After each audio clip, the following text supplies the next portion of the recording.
Mixed. Only metals can be mixed to form No. the alloy.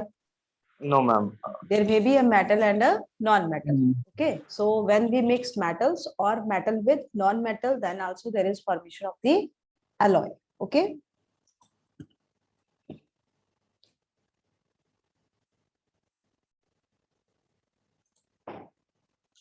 Now, second question is, which of the following is used for making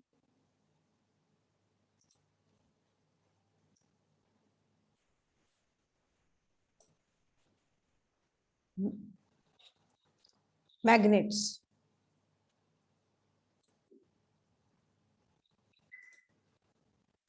magnet की formation के लिए हम किसको use करते हैं?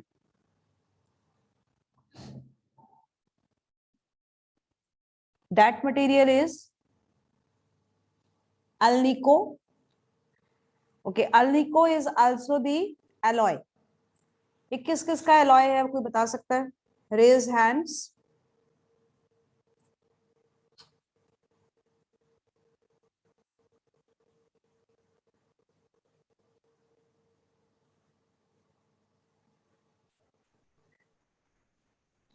Yes, Akanksha. Akanksha.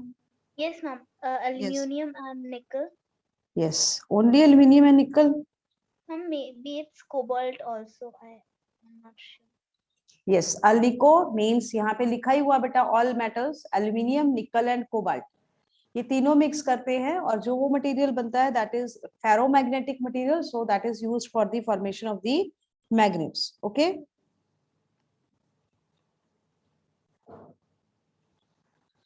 Magnesium is also alloy. Bronze is also alloy. Bronze किस किस का alloy है? Bronze में हम क्या मिक्स करते हैं?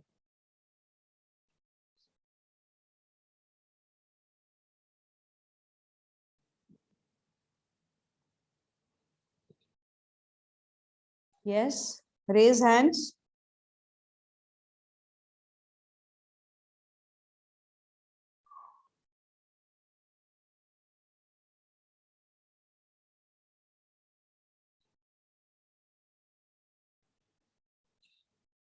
Tushar.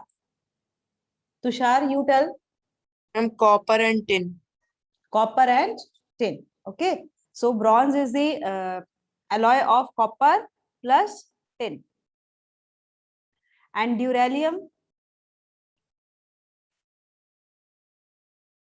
is the alloy of aluminium. Aluminium को हार्ड बनाने के लिए इसके अंदर और मटेरियल्स मिक्स कर देते हैं, लाइक कॉपर, मैग्नीशियम, मैंगनीज, ये सब डाल देते हैं तो वो हार्ड बन जाता है.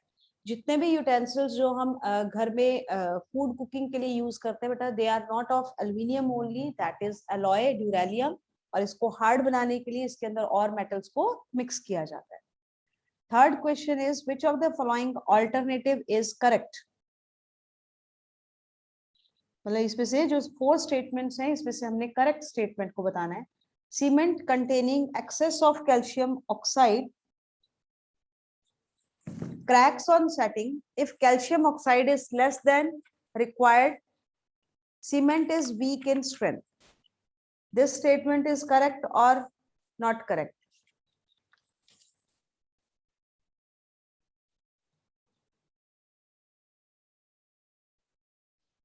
Yes, raise hands.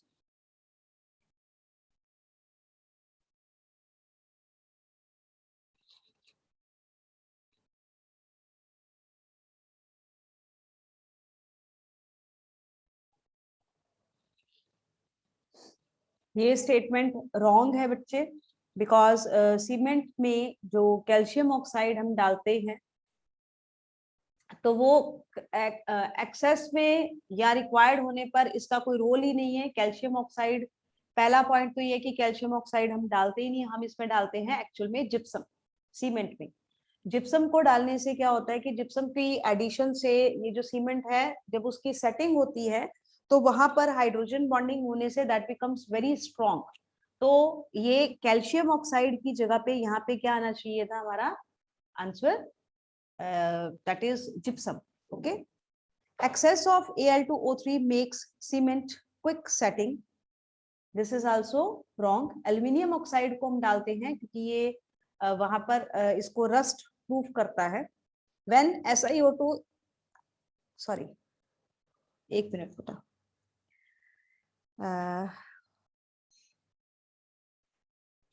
ये ठीक है बेटा, इसमें Al2O3 जब हम डालते हैं तो उसके कारण सीमेंट जो है वो क्विकली सेट होता है, क्योंकि इसके कारण हाइड्रोजन बॉन्डिंग फास्टर हो जाती है, सॉफ्ट हो जाता है वो। When SiO2 is present in excess, cement sets slowly. This is also true. Silicon dioxide जो excess में present है होगा, क्योंकि जो सेटिंग होनी है वो होनी है due to hydrogen bonding. SiO2 की एक्सेस होने से हाइड्रोजन बॉन्डिंग लेस हो पाती है, जिसके कारण से सीमेंट की जो सेटिंग है वो स्लो होती जाएगी। तो किस टाइप का सीमेंट हमें चाहिए? एक आपने देखा होगा व्हाइट सीमेंट आता है जो बड़ी क्विकली सेट हो जाता है ना, तो वो उस टाइप से है। So this statement is also correct. ठीक है, यहाँ पे कैल्शियम ऑक्साइड का जो रोल है वो क्रैक्स में है। सेटिंग में जिप्सम को डालते हैं, बट कैल्शियम ऑक्साइड का भी अपना एक रोल होता है।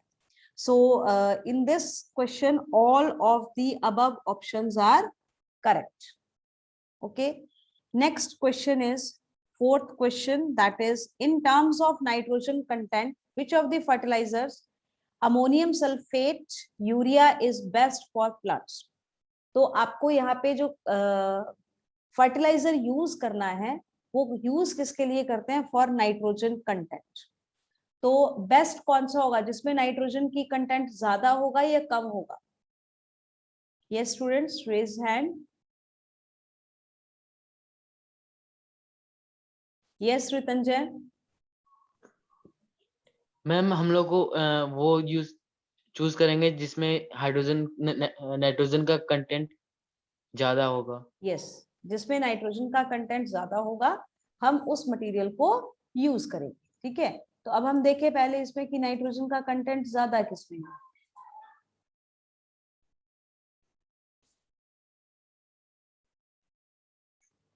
आपको स्क्रीन दिख रही है बच्चे? क्वेश्चन दिख रहे हैं?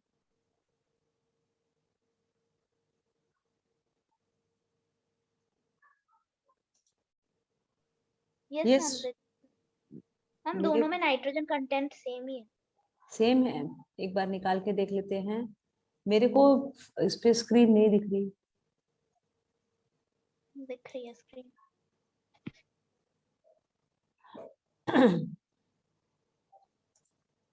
Yes, now it's visible. Okay, तो आप निकालेंगे कैसे बेटा? इसमें परसेंटेज निकालनी है आपको। तो परसेंटेज नाइट्रोजन के निकालने के लिए आपको क्या करना है कि इन दिस आप टोटल इसका मास निकालेंगे और टोटल मास में जो नाइट्रोजन है उसका मास भी आप निकाल देंगे। This material is urea and this is ammonium sulphate. Nitrogen का मास होता है बेटा 14, दो नाइट्रोजन है इसलिए 28 प्लस टोटल हाइड्रोजन हो गए इसमें 4, एक हाइड्रोजन का 1, carbon is 12, oxygen is 16, total हो गया 28। सो दिस इज टोटल 60। ओके, तो यहाँ पे इसकी जो परसेंटेज आएगी that is 28/60 into 100, that is the percentage. इसको जब आप कैलकुलेट करेंगे, और हम यहाँ देख लेते हैं अगर सेम क्वांटिटी आई तो हमें डायरेक्टली पता चल जाएगा। नाइट्रोजन 2 है 28 plus hydrogen is 8, sulphur 32, oxygen is 4 है, एक ऑक्सीजन का 16 होता है। सो 64 हो गया, सल्फर का 32, ऑक्सीजन का टोटल 64 आ गया आपके पास। So this is total is 16 plus 4 2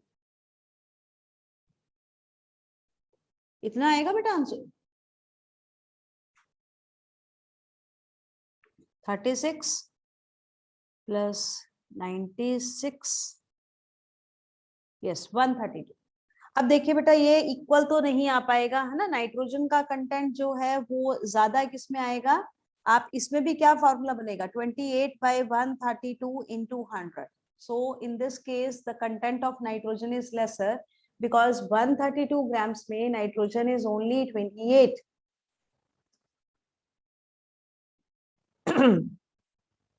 okay, सो आप यहाँ पे यूज किसको करेंगे?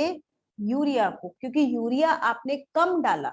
आप 60 ग्राम यूरिया डालेंगे, you will get 28 grams of nitrogen. But in the case of ammonium sulphate आप डालेंगे 132 ग्राम्स ऑफ द मटेरियल, और उसमें से आपको सिर्फ 28 ग्राम्स ही मटेरियल मिल पाएगा, नाइट्रोजन मिल पाएगा। सो बेटर जो आपका ये रहेगा fertiliser, that is urea. So in this case the option A is correct, A answer आएगा इसका। Okay, urea. Nitrogen is same but mass percentage is different. Fifth question is dash is used in manufacturing of the steel. तो जब हम steel की manufacturing करते हैं तो उसमें हम एक बेसिमर कन्वर्टर का यूज करते हैं। So answer is B, that is Bessemer converter. अभी आपके यहाँ पे सिलेबस में से ये पार्ट्स रिलेटेड है, आपने मेटल्स एंड नॉन मेटल का छोटा सा पार्ट ही करना है 10th क्लास में, एक्सट्रैक्शन वाला पार्ट नहीं है। और स्टील तो आप वैसे भी 12th क्लास में पढ़ते हैं, तो उसमें एक बेसिमर कन्वर्टर होता है। आप लोगों ने ये सारे के सारे नाम ऐसे ही बना रखे हैं। आप लोगों ने एक अपनी क्लास में सॉल्वेज प्रोसेस जरूर पढ़ा होगा, ठीक है? याद है Solvay process for the formation of the, yes, raise hand if any one of you know Solvay process.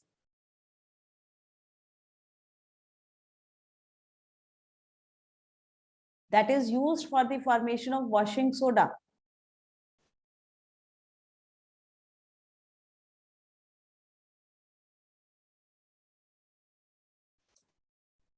Yes beta, Aditya.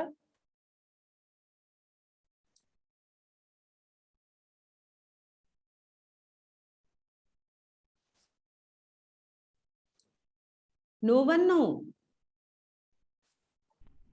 No ma'am. Okay, Solvay's 10th class वाले स्टूडेंट्स हैं इसमें?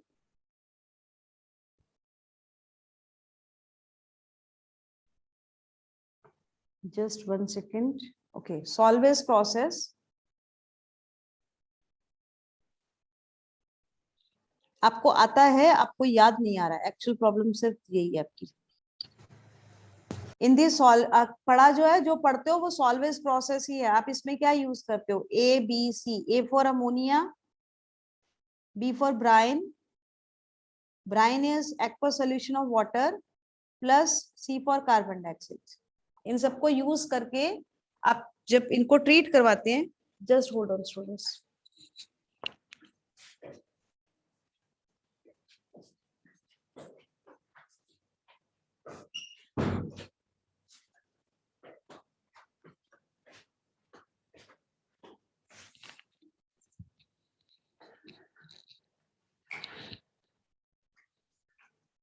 तब हमारे पास दो प्रोडक्ट बनते हैं, one is ammonium chloride and other one is sodium hydrogen carbonate, right?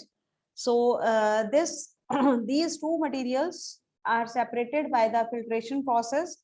This is water soluble, readily soluble, and this is sparingly soluble. So this is obtained as the residue and it goes to the filtrate. So you get this sodium hydrogen carbonate. जितना sodium hydrogen carbonate चाहिए उसको आप रख लेते हैं। जो excess में sodium hydrogen carbonate है, that is heated and it converted to sodium carbonate. This reaction is in your syllabus. Heating effect on washing, sorry, this is baking soda. So sodium carbonate बनता है. Now this sodium carbonate is not washing soda. It is treated with the calculated amount of the water. So it converted to sodium carbonate, decahydrate. So this is the washing soda. Okay. So this is the Solvay's process which is used for the formation or formation of washing soda, or we can say baking soda is also prepared by the same this method, right? This ये आपने पढ़ा हुआ आपके syllabus में है, सिर्फ आपको पता नहीं था कि ये है। Okay, next question is nitrogen fertilizer is often produced using the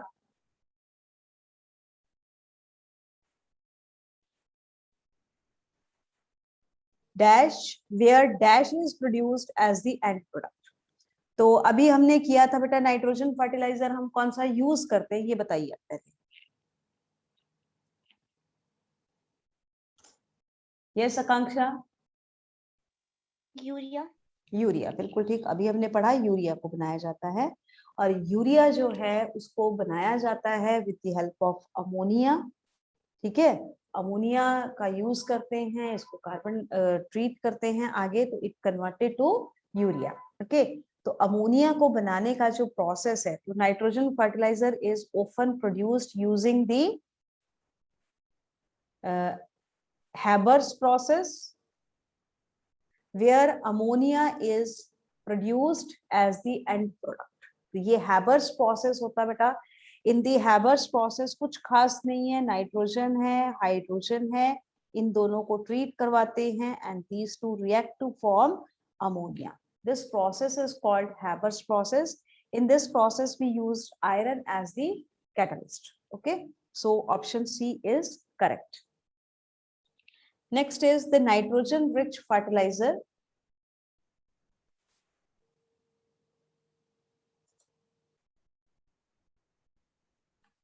Brine means sodium hydroxide plus, sorry, sodium chloride plus water. Okay. Next is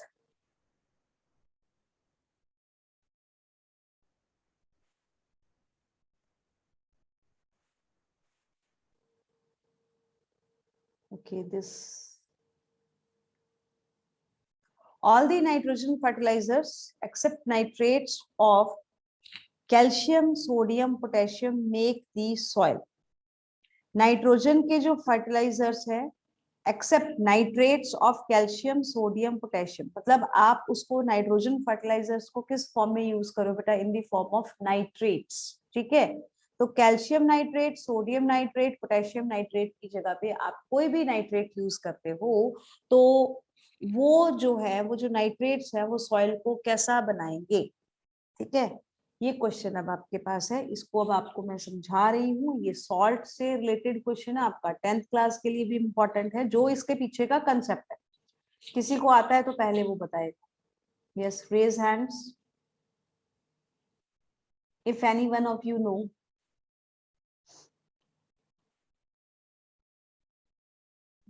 okay, तो मैं आप लोगों को बताती हूँ। Yes Ritanjay, answer A is correct. ये सारे के सारे बाकी सब जो है वो सॉइल को एसिडिक बनाएंगे। Answer is correct, but can you explain the reason? Ma'am मुझे आंसर पता है कि सर ने एक लाइन में बता दिया था जब Okay. बताया था ये नहीं, एसिडिक हो आपने जाता है। ये क्वेश्चन किया हुआ पहले? नो मैम, वो 6th क्लास में जब सर ओके, क्रॉप 6th वाला क्लास पढ़ा में। रहे थे ना, ठीक है, ठीक है, तब बताया था। ठीक है, 6th क्लास का याद है। Shriram. Yes ma'am. Hello ma'am. हाँ बताइए बेटा। मैम क्योंकि calcium, sodium and potassium ma'am metals and likely metal oxides are basic and metal nitrates are basic, same as non metal oxides and non metal nitrates are acidic. नहीं, nitrates जो हैं इसमें आप थोड़ा सा, इसको मैं एक्सप्लेन जो कर रही हूँ अकॉर्डिंग टू 10th भी आपको बताती हूँ। Like if we have calcium nitrate, okay, so this calcium nitrate is a salt. Now salt can be neutral, acidic or basic. That depends on the acid and base by which that salt is prepared. This salt is prepared by the calcium hydroxide and nitric acid. Both are strong, so they completely neutralize each other. That's why the material will remain the neutral. ये salt neutral salt है. Sodium nitrate is the salt of sodium hydroxide and nitric acid. Both are strong base, strong acid. These two will neutralize each other completely. But if I am taking zinc nitrate, let it is zinc nitrate, तो zinc nitrate के case में क्या होगा बेटा कि zinc hydroxide है, the base is zinc hydroxide and acid is nitric acid. Zinc hydroxide is a weak base and nitric acid is strong acid. So the net impact will be acidic in nature.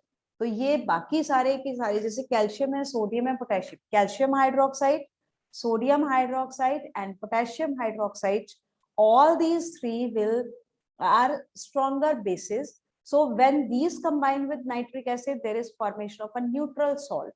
But if any other salt metal we use, in that case when it react with nitric acid, it will produce a acidic salt. तो इसलिए आपकी जो soil है वो कैसी हो जाएगी, acidic. Okay, ये आप देखना जो आपका एसिड बेस सॉल्ट वाला चैप्टर है उसमें सॉल्ट जहां पे स्टार्ट होते हैं वहां पे एक्सप्लेन भी किया हुआ है that salts can be acidic, basic or neutral, all categories. Next is, yes, any doubt you can ask. The fibers manufactured by petrochemicals are, तो फाइबर्स जो एम्फोटेरिक, यस एम्फोटेरिक मींस होता है बेटा, देखिए जो आपके मटेरियल हैं केमिकल्स हैं उसमें 4 कैरेक्टर्स होते हैं, एक है acidic, basic, neutral and amphoteric. Acidic means which will react with base, that material is acidic. Basic material is that which will react with acid, right. Neutral is that material which will neither react with acid nor with base, वो किसी के साथ reaction नहीं करता, वो neutral है. And amphoteric is that material which has 2 characters, means it can react with acid as well as with base. So amphoteric material can show acidic and basic both the behaviors, right? Next, 9th question is the fibers manufactured by petrochemicals are nylon, acrylic, polyester. All these fibers are manufactured by the petrochemicals. So option D is correct for this. The chief source for the production of nitrogenous fertilizers is, nitrogenous fertilizers के production के लिए जो सबसे ज्यादा use आप material करते हैं वो कौन सा material है?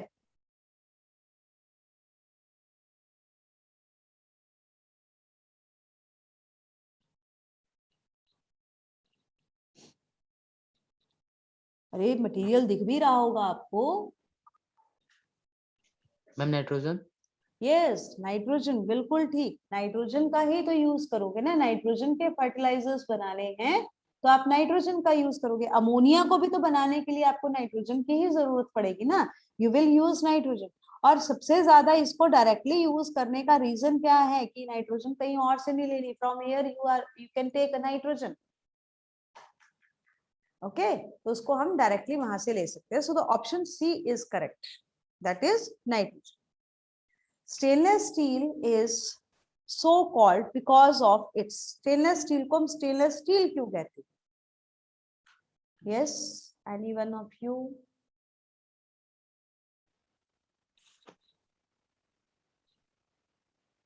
Yes Sahajpreet. Good evening ma'am. Yes, good evening Sahaj. Ma'am उसको मैम इसलिए मैम स्टेनलेस स्टील कहते हैं क्योंकि मैं उसमें स्टेन मैम जंग नहीं में लगती. यस, तो which option is correct? Ma'am B. B बिल्कुल ठीक. High corrosion resistance. जंग लगने का मतलब है कि वो रस्टेड है, रस्ट होने को हम क्या कहते हैं? कोरोजन. इसकी कोरोजन नहीं होती है, इसमें हाई कोरोजन रेजिस्टेंस है, that is why it is called stainless steel. इसमें कोई स्टेन नहीं आता है. So the option B is correct. Next question is, that is the increase in organic content of water when fertilizers leach into soil and are washed into river and streams.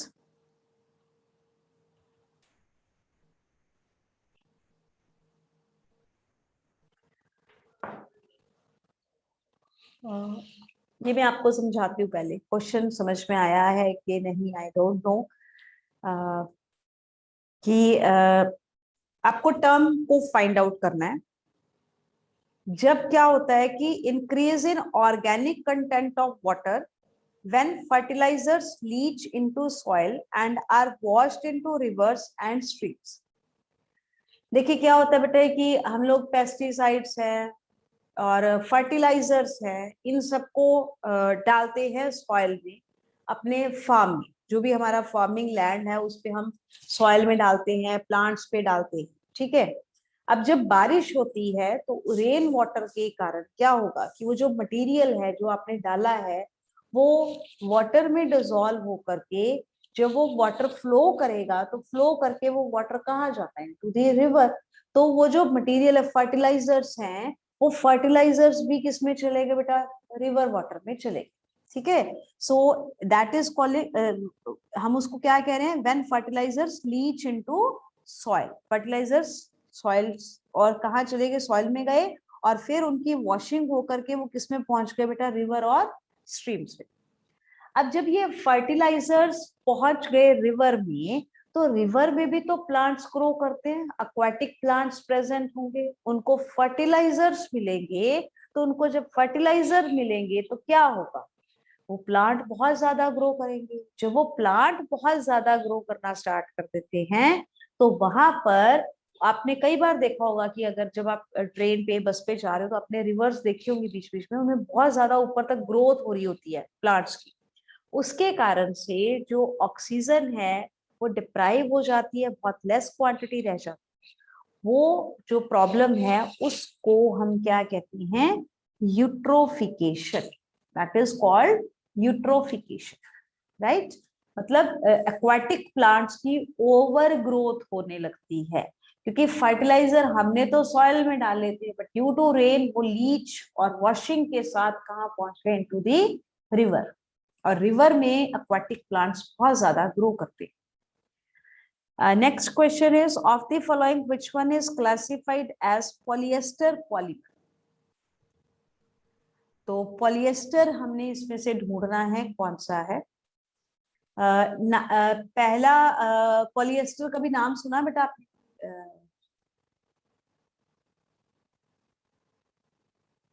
अभी के लिए आप bakelite बोल रहे हैं, तो मैं आपको बता दूं जो बेकेलाइट है बेटा, दैट इज वो पॉलिएस्टर होता है बेटा, कपड़ा, क्लोथ, मतलब टेक्सटाइल, ये फाइबर की एक टेक्सचर है पॉलिएस्टर। आप पूछना, आपके घर में सबको पता होगा। नायलॉन 66 और जो टेरिलिन है बेटा, ये दोनों तो आपके आते हैं फाइबर, पॉलिएस्टर भी एक फाइबर है। बेकेलाइट जो है ये थर्मोसेटिंग प्लास्टिक है, मेलेमाइन भी थर्मोसेटिंग प्लास्टिक है। आपके घर में जो स्विचेस बने हुए हैं ना, जो इलेक्ट्रिसिटी के स्विचेस है, they are made up of bakelite. और जो अनब्रेकेबल क्रॉकरी होती है that is made up of melamine, ठीक है, वो मेलेमाइन की है। And these two materials are not polyester. Nylon 66 is fiber, terylene is also fiber. Nylon 66 is polyamide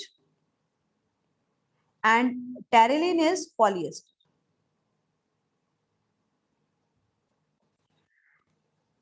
Terylene polyester है, मतलब इसमें एस्टर ग्रुप प्रेजेंट होता है बहुत ज्यादा। पॉली मीन्स मैनी, ये एक लॉन्ग चेन फाइबर बन जाता है, ठीक है, इसको पॉलिएस्टर कहते हैं। और उसी का एक और नाम रख दिया टेरिलिन। ओके, आप लोगों ने एक टेरिलिन सिंथेटिक कपड़ा हुआ कि ये सिंथेसाइज किया जाता है, नेचर का कुछ नहीं है इससे। बट जो सिंथेटिक क्लोथ होते हैं उनको पहनना आसान नहीं होता, दे आर नॉट कंफर्टेबल। आप में से किसी ने टेरिकॉट वर्ड सुना है? या आप अपने घर में पूछना बच्चे, आपके पेरेंट्स को जरूर पता होगा terricot. Terricot is mixture of Terylene and cotton. वो टेरिलिन और कॉटन को मिक्स करके फाइबर बनाया।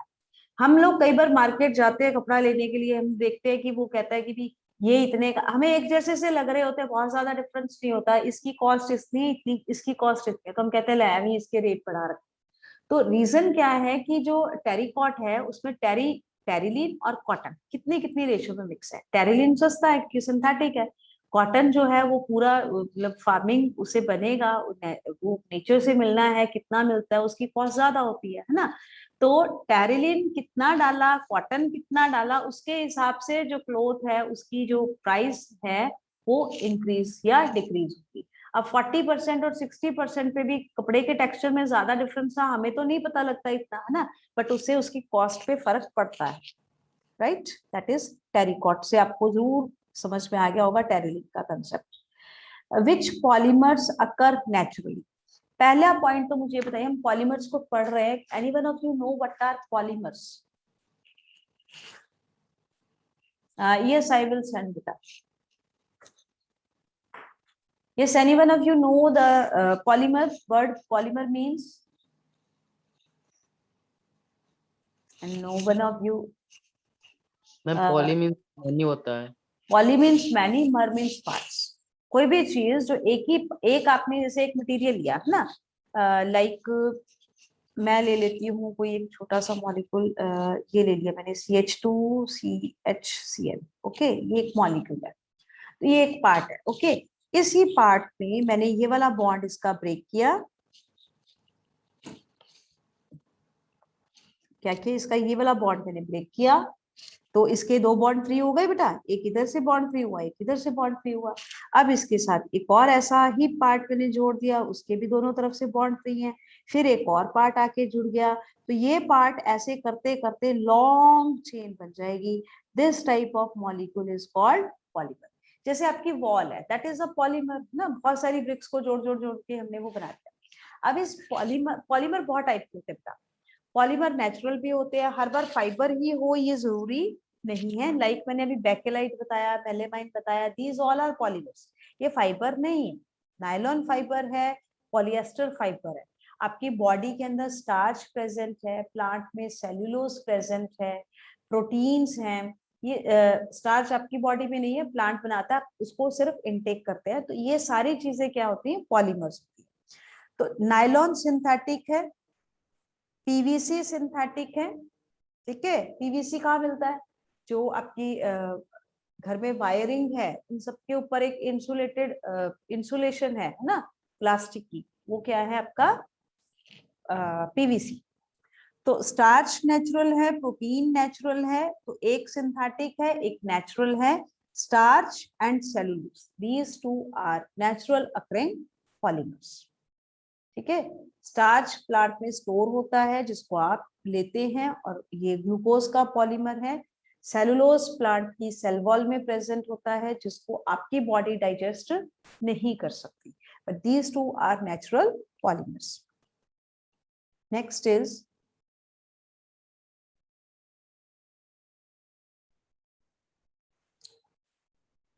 which one of the following is wood raw material used for making pulp and paper? Okay, yes. इनमें से मतलब कौन से वुड को आप एज रॉ मटेरियल यूज करते हो फॉर मेकिंग दी पेपर? तो पेपर जो है वो तो प्लांट से ही बनता है। मेरे हिसाब से तो बेटा इसका आंसर यूकेलिप्टस आएगा, बैम्बू से नहीं बनेगा बेटा। इसका आंसर है eucalyptus. Yes, Aryan is right. Paper and pulp is made from the eucalyptus tree. पता है क्या करते हैं, ये सारे के सारे जैसे ये ट्रीज है, इनको बिल्कुल मतलब तो काट के और इनको रिवर में डाल देते हैं, बहुत टाइम तक पड़ा रहता है, धीरे धीरे धीरे धीरे वो जो उसके अंदर की जो वुड है वो सॉफ्ट हो जाती है, फिर उसको क्रश करके पल्प बनाया जाता है। Okay, which of the following is a fully fluorinated polymer? Fully fluorinated, अब फ्लोरिनेटेड का मतलब क्या है?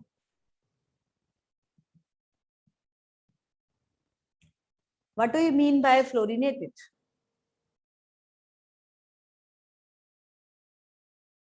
Ma'am don't know. Okay, fluorine सुना बच्चे आप लोगों ने? Yes ma'am.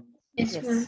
Fluorine is an element that is a non-metal, halogen है, तो मतलब ऐसा पॉलीमर जिसमें फ्लोरीन प्रेजेंट है, okay, that is called fully fluorinated polymer. That is Teflon. Teflon word सुना आप में से किसी ने? सुना होगा बेटा, टेफ्लॉन तो यूज होता है, यस मैम 8 में पढ़ा था, वो टाइल्स बनाने के लिए मैम यूज होता है। टेफ्लॉन के पैंस आते हैं। यस, हम टाइल्स के टेफ्लॉन के upper- पैन आते हैं जो कि नॉन स्टिक कुकवेयर्स होते हैं। जो भी नॉन स्टिक कुकवेयर होते हैं उन सबको आपने देखा होगा कि उनके ऊपर ब्लैक कलर की कोटिंग होती है। तवा तो जनरली नॉन स्टिक तवा बहुत ज्यादा घरों में मिलता है, उसके ऊपर जब खाना बनाते हैं तो कम ऑयल यूज करना पड़ता है क्योंकि उसके साथ खाना चिपकता नहीं है। वो जो ब्लैक कोटिंग है बेटा, that is of Teflon. Teflon is a polymer. Polymer means many parts. उसका एक मोनोमर भी होगा ना, जिसको आप बार बार जोड़ रहे हैं। तो ये टेफ्लॉन का जो मोनोमर है that is CF2 double bond CF2। तो इसमें कार्बन के साथ सिर्फ और सिर्फ क्या अटैच्ड है? Fluorine. That's why it is called fully fluorinated polymer. ठीक है, तो Teflon that is used for non-stick cookwares. Which of the following is a polyamide? तो मैंने अभी अभी आपको बताया था polyamide क्या होता है, बताइए, इसको याद रह गया? Ma'am nylon 666। बिल्कुल जी, नायलॉन मैम 6 नायलॉन। मैम ठीक है।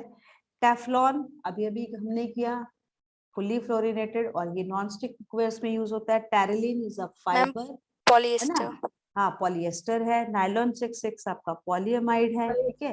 बेकेलाइट जो है वो अलग टाइप का है, पॉलीमर ही होता मैम है। जो स्विचेस में हम जो हाँ, जो लगता है। स्विचेस में हम यूज करते हैं। Nylon threads are made of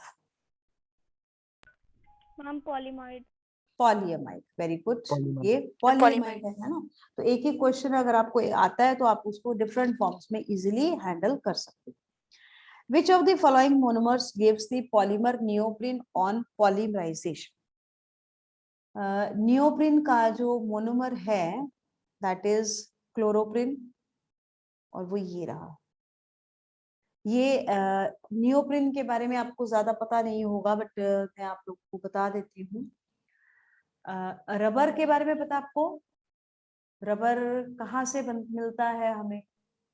yes ma'am tree से मिलता है। ट्री से रबर मैम, प्लांट tree का होता है waste। ना। साउथ में तो बहुत ज्यादा, मेरे ख्याल मैम से केरला मैम हाँ, राजस्थान। उसमें बहुत ज्यादा होते हैं। हर घर में ही अपना अपना उनका एक रबर प्लांट होता है। तो उस रबर प्लांट में वो जब उसमें कट लगाते हैं तो उसमें से एक वाइट कलर का मटेरियल निकलता है जिसको हम कहते हैं लैटेक्स। वो जो लैटेक्स है उसके अंदर रबर प्रेजेंट होता है। ठीक है, तो इसीलिए उसको हम रबर प्लांट भी कहते हैं। जो वो रबर है that is also a polymer. Rubber भी क्या होता है बेटा? पॉलीमर होता है। वो जो रबर है वो नेचुरल है। नेचुरल रबर बहुत ज्यादा सॉफ्ट होता है। रबर हम बहुत जगह पे यूज करते हैं, जैसे जो टायर्स हैं they are made up of rubber, जो व्हीकल्स के टायर्स होते हैं। अब अगर व्हीकल के टायर्स बहुत ज्यादा सॉफ्ट होंगे तो वो तो बहुत जल्दी हो जाएंगे, फ्रिक्शन से खत्म हो जाएंगे। तो उनको हार्ड करने के लिए रबर के जैसे ही कुछ और सिंथेटिक रबर बनाए गए जो हम लैब में बनाते हैं या फैक्ट्रीज में बनाते हैं। तो नियोप्रिन एक टाइप का सिंथेटिक रबर है और उसका मोनोमर ये मटेरियल होता है। ठीक है। मैम उसमें कार्बन ऐड करते हैं हार्ड करने के लिए, नहीं, तभी ब्लैक कलर में भी चेंज हो जाता उनमें है। हम ऐड करते हैं सल्फर, कार्बन नहीं, सल्फर ऐड करते हैं। Okay ma'am. सल्फर ऐड करने से वो हार्ड होता है। That process is called vulcanisation. तो जैसी प्रॉपर्टी चाहिए उसी के अकॉर्डिंग हम उसमें डाल देते हैं उसको। Okay, next question is which one of the following is non woody raw material used for making pulp and paper? Ma'am C eucalyptus. नहीं, जी। यूकेलिप्टस इज वुडी ना, वो तो ट्री का वुडन पार्ट है जिसको हम यूज कर रहे हैं। This is non woody raw material, मतलब जो वुड का वुड नहीं है, मतलब लकड़ी नहीं है। यूकेलिप्टस का तो आपने जो उसका ट्रंक है, जो उसकी वुड है, उसको सॉफ्ट करके उसका पल्प बनाना है। इसमें हम यूज करते हैं बेटा व्हीट स्ट्रॉ। जो व्हीट है उसका तो हमें सिर्फ ग्रेन ही चाहिए होता है, जो उसकी स्ट्रॉ है ना उसको यूज किया जाता है बेटा पेपर बनाने के लिए। उसका पल्प बनाया जाता है, उसको भी पानी में डाल देते हैं। ये व्हीट स्ट्रॉ वैसे तो पंजाब साइड में तो इसको ये एनिमल्स को भी देते हैं खाने के लिए, और इसका और भी बहुत ज्यादा यूज किया जाता है। इसको व्हीट स्ट्रॉ को वाटर में डालते हैं तो ये सॉफ्ट हो जाता है, फिर इसकी पल्प बना करके इससे पेपर बनाया जाता है। ये नॉन वुडी है, वुड नहीं है इसमें, क्योंकि wheat is a grass not a tree, तो इसमें वुड तो होगी ही नहीं, है ना, इसलिए इसको नॉन वुडी कह रहे हैं। नेचुरल रबर इज, आई गया natural rubber. Poly is proprenus. Poly Ma'am, D. D, yes correct, poly isoprene. ठीक है, चलिए अब आपको एक चीज सिखाती हूँ। आपको मान लीजिए पॉलीइथाइलिन पॉलीमर पता है, एक ही पॉलीमर है पॉलीइथाइलिन, ठीक है, तो पॉलीइथाइलिन का मोनोमर क्या होगा?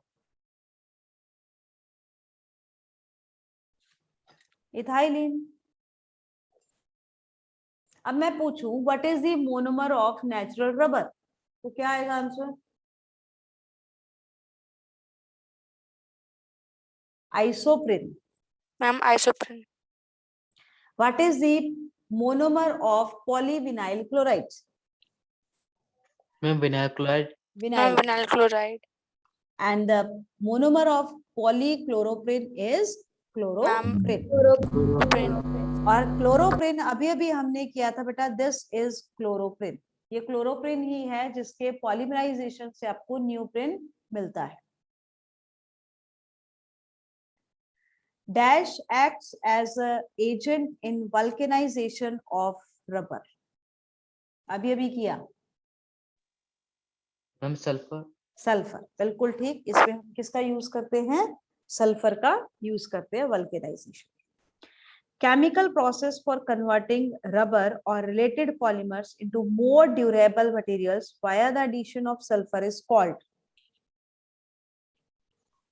Ma'am option B.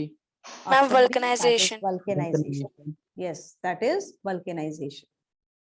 Acidity caused by nitrogen fertilizers can be controlled by the addition of. Ma'am milk of magnesia. Ma'am C. C, और milk of magnesia. Ma'am magnesium hydroxide ma'am is used for the B. B, that is lime. क्योंकि देखिए बेटा यहाँ पे आपने nitrogen fertiliser का use किया और आपको कंट्रोल ही करनी है एसिडिटी, तो that material should be cheap also. Milk of magnesia उतना इजीली आपको अवेलेबल नहीं रहेगा। लाइम जो है दैट इज कैल्शियम ऑक्साइड, और कैल्शियम ऑक्साइड जो है that is prepared by the heating of calcium carbonate.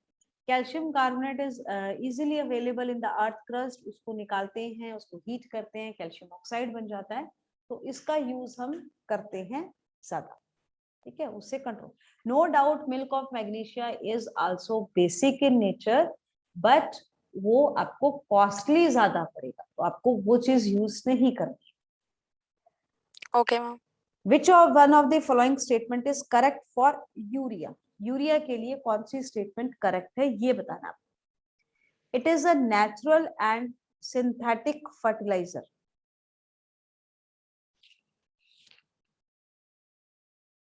Natural and synthetic, okay ठीक है, कह सकते हैं। It is a synthetic fertiliser. It is inorganic water soluble compound. It provides micronutrients to the plant. C. C option is right. Ma'am C.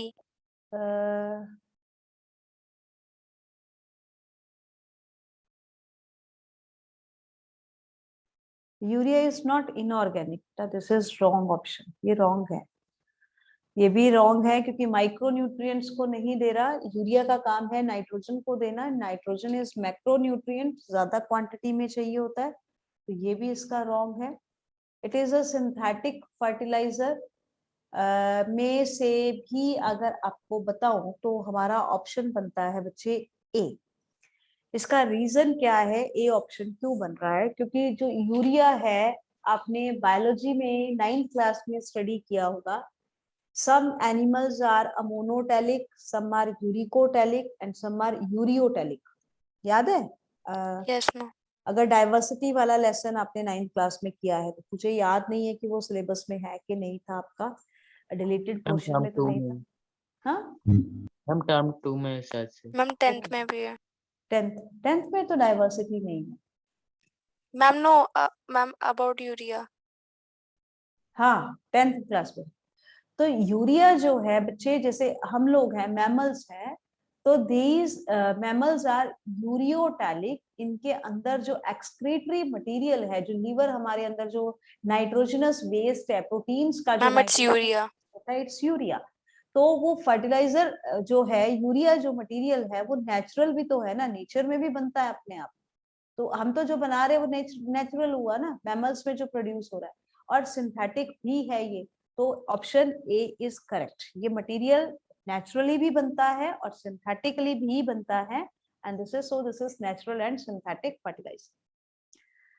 Insulation, yes ma'am our urine has also have urea. Yes, उसमें है ही urea. Main content जो हमने excrete करना है वो urea ही है। Nephron ने maximum जो चीज फिल्टर करनी है वो यूरिया ही है, क्योंकि जो हमारी बॉडी का प्रोटीन्स हैं, प्रोटीन्स की डाइजेशन जब होती है तो उसका जो वेस्ट मटेरियल है वो नाइट्रोजनस वेस्ट होता है, और नाइट्रोजनस वेस्ट को हम एक्सक्रीट करते हैं in the form of urea. और किडनी का काम उसी नाइट्रोजनस वेस्ट को बाहर निकालना है। तो मेन कंटेंट जो हम अपनी बॉडी से थ्रू किडनी फिल्टर करके निकालते हैं, दैट इज यूरिया। ठीक है, okay ma'am. Yes. Insulation of wire is done by, ma'am option B option B अभी अभी हमने किया था, PVC polyvinyl chloride. The carbon content in steel is, steel में कार्बन का कंटेंट कितना है? Ma'am 0.1 to 1.5। बिल्कुल ठीक, 0.1% to 1.5%. The international standards of steel is also an alloy, and that alloy contains iron plus carbon. ठीक है, तो carbon का कंटेंट उसमें डिफरेंट होता है, 0.1% to 1.5%. Pure iron is not that much hard. Pure iron बहुत ज्यादा हार्ड नहीं होता बेटा, थोड़ा सा उसको हार्ड करने के लिए उसमें कार्बन का कंटेंट डाला जाता है जिससे वो हार्ड हो जाता है। Yes, next question is the international standards of weight and measures are made of। जो इंटरनेशनल वेट्स हैं वो किसके बने होते हैं? Gold and silver alloy, copper gold alloys, platinum iridium alloy, platinum gold alloy. That is platinum iridium alloys. बहुत accurate होते हैं बेटा, तो इसलिए हम इनका यूज करते हैं। ये इंटरनेशनल लेवल के, जो स्टैंडर्ड लेवल के जो है ना, जो बहुत सेफ्टी के अंदर भी रखे जाते हैं, जैसे 1 मीटर लेंथ। क्योंकि एक्चुअल में क्या है कि जैसे एक 1 मीटर लेंथ किसको कहना है, तो उसका एक स्टैंडर्ड बना करके रखा हुआ है वहां पे। अब वो 1 मीटर लेंथ वाला जो स्टैंडर्ड बना के रखा होगा बेटा, अगर टेम्परेचर का चेंज हुआ तो आपको पता है टेम्परेचर के चेंज होने से सॉलिड जो है वो एक्सपैंड करते हैं। तो प्लैटिनम इरिडियम जो एलॉय बनेगा वो टेम्परेचर के साथ एक्सपैंड नहीं करेगा, जिससे उसकी लेंथ टेम्परेचर के साथ वेरी नहीं करती। तो इसलिए आपको ऐसा मटेरियल लेना होता है जिसका जो वेट है टाइम के साथ, या उसकी लेंथ है, या उसका वॉल्यूम है, वो टाइम के साथ चेंज नहीं हो। तो प्लैटिनम इरिडियम एलॉय का हम यूज करते हैं। Which of the following alternative is correct? Wrought iron means worked iron or forged iron. बिल्कुल ठीक है बेटा ये। Wrought iron is soft to forge or bend or weld, whereas cast iron is more fragile and easy to break. That is also true. Cast iron.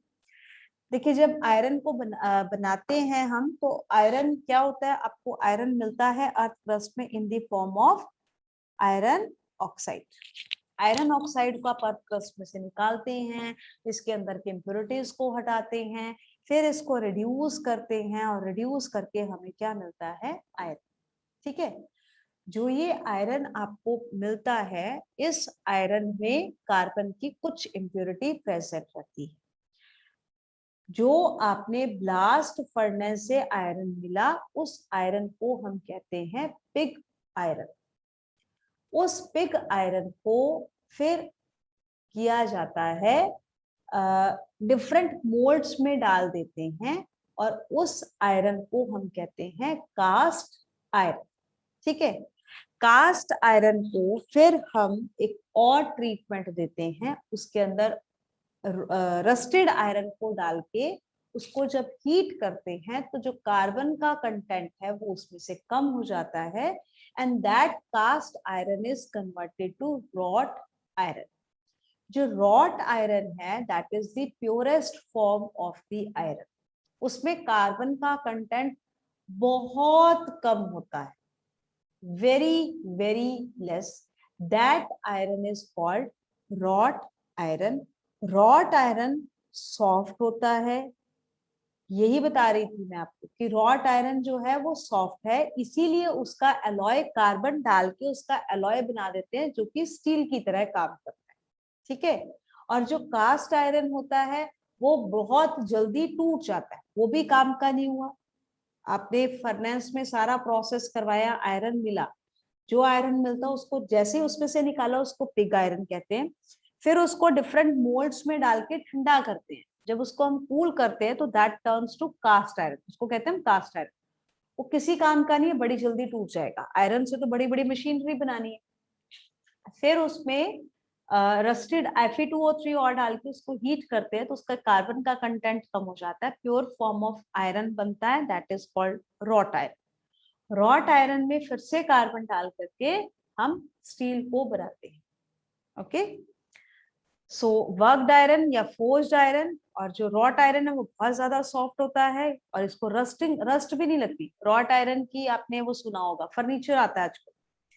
Cast iron बहुत जल्दी break हो जाता है, इसलिए कास्ट आयरन का भी हम कहीं यूज नहीं करते। Wrought iron bends rather than break and can be welded, galvanized very easily, whereas cast iron cannot। ठीक है, क्योंकि रॉट आयरन सॉफ्ट है इस कारण से इजीली बेंड हो जाएगा, ब्रेक नहीं हो पाएगा, जबकि कास्ट आयरन जल्दी से ब्रेक हो जाता है। So all the options in this is correct. Next is setting of cement is an example of. Cement की जब सेटिंग होती है तो दैट इज एन, देखिए जब बॉन्ड बनता है, नहीं that is not oxidation process बेटा। सेटिंग ऑफ सीमेंट में कुछ नहीं होता बेटा। सीमेंट में आप वाटर डालते हैं और वो आप उसको, इसका एक पेस्ट बन जाता है, उसको आप अप्लाई कर देते हो और धीरे धीरे वो कूल हो जाता है। तो वहां पे Ma'am, it's वाटर endothermic. नहीं, वाटर और सीमेंट के बीच में बॉन्ड बने। ठीक है, बॉन्ड बनने का मतलब है कि उनके बीच के मतलब जैसे मैं कार्बन और हाइड्रोजन को ले लेती हूँ ना, कार्बन प्लस हाइड्रोजन है, तो ये कार्बन ने हाइड्रोजन के साथ बॉन्ड बनाया, इट बिकम स्टेबल। तो जब बॉन्ड बनता है तो हमेशा एनर्जी बाहर निकलती है। तो सीमेंट ने वाटर के साथ बॉन्डिंग की, हीट बाहर निकली। वो जो हीट निकलती है उस प्रोसेस को हम क्या कहते हैं? Ma'am exothermic reaction. Ma'am, Yes, it's बिल्कुल ठीक, exothermic. exothermic reaction. So setting of cement is also an exothermic reaction. Right? Yes, students, इतना आपको समझ में आ गया होगा। इन क्वेश्चंस Yes, को ma'am. मैं Yes, आपको भेज भी दूंगी, ठीक है? तो आप इन क्वेश्चंस को कर लीजिएगा along with the answers. तो any doubt you can ask. No, ma'am, all are clear. Okay. Okay, students. Thank you, ma'am. आज की क्लास इतने ही। Thank you, ma'am.